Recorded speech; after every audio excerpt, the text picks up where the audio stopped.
Nobody expected the first qualifying session of the 2026 Formula One season to end like this. George Russell just delivered the fastest lap in Australia. Mercedes locked the entire front row. And for a moment, it looked like the Silver Arrows had just taken control of the new era. But seconds before that lap appeared on the timing screens, something happened that almost nobody understood at first. Max Verstappen hit the brakes into turn 1.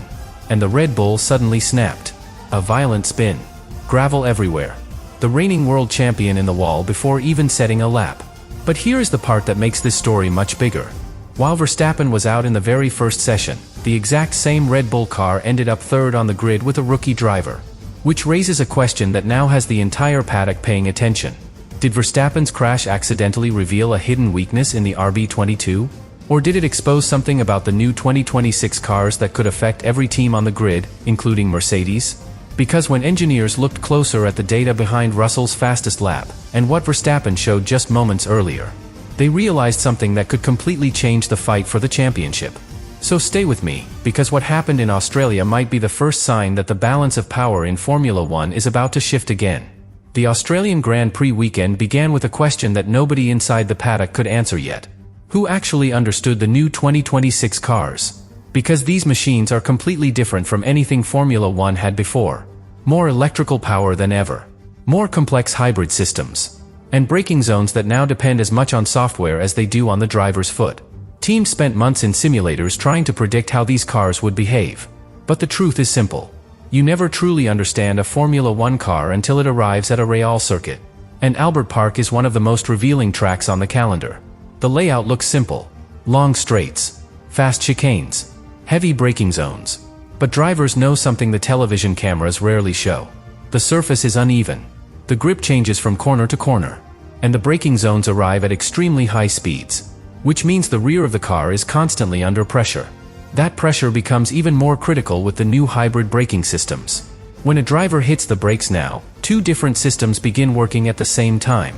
The traditional carbon brakes slow the car. But at the same moment, the electric motor on the rear axle begins harvesting energy. That harvested energy is sent back into the battery. And that process adds resistance to the rear wheels. If the balance between those two systems is perfect, the driver never feels it. The car slows smoothly. The rear stays stable. Everything feels predictable. But if the calibration is even slightly off, the rear tires can suddenly receive more braking force than the driver expects. That is when the car becomes unstable. And that is exactly the kind of instability several drivers mentioned during practice in Melbourne. Nothing dramatic at first. Just small corrections. Little moments where the rear stepped slightly out of line. Max Verstappen even hinted at it earlier in the weekend. He described the sessions as not completely clean. Grip was inconsistent. Balance was still changing. At the time, those comments sounded normal. Every team struggles during the first race weekend of a new regulation era. But looking back now, those words might have been the first warning. Because qualifying would reveal something much more serious. Something that would happen in a matter of seconds. And once it happened, the entire narrative of the first race weekend instantly changed. The moment Verstappen approached the first corner at full speed, Verstappen accelerated down the main straight at Albert Park. The engine screaming. Energy deployment fully active. The RB22 gaining speed with every meter. Everything looked normal. From the outside, it was just another qualifying lap beginning. But inside the cockpit, the situation was far more delicate than it appeared. Because Verstappen had not yet set a lap time. That meant pressure. One mistake, and the session could be over. And as the car approached the first corner, Verstappen did what he has done thousands of times before. He attacked the braking zone. Late on the brakes. Maximum commitment. For years, that exact moment was one of Verstappen's greatest strengths. He could brake later than almost anyone else. Carry more speed into the corner. Rotate the car aggressively. And still keep everything under control. But this time something felt different. The moment his foot touched the brake pedal, the rear of the car reacted instantly. Not gradually. Instantly. The rear axle locked. The RB22 snapped sideways. One violent rotation across the asphalt. A cloud of gravel. And seconds later, the Red Bull hit the barrier. The entire sequence lasted only a few seconds. But those seconds changed the entire qualifying session. Because Verstappen had not completed a lap. Which meant the reigning world champion was eliminated immediately. No recovery. No second attempt. Just silence on the timing screen where his name should have been. Inside the cockpit, Verstappen immediately reported what he felt. the rear locked. Those words were simple, but incredibly important. Because drivers know the difference between a personal mistake and something mechanical. And Verstappen sounded convinced the car had surprised him. Not the other way around. That radio message triggered immediate analysis inside the Red Bull garage. Engineers began reviewing the telemetry data almost instantly. Brake pressure, rear axle torque, energy harvesting levels. Every system connected to the braking phase. Because under the new 2026 regulations, braking is no longer a simple mechanical action. It is a complex balance between the driver and the hybrid system.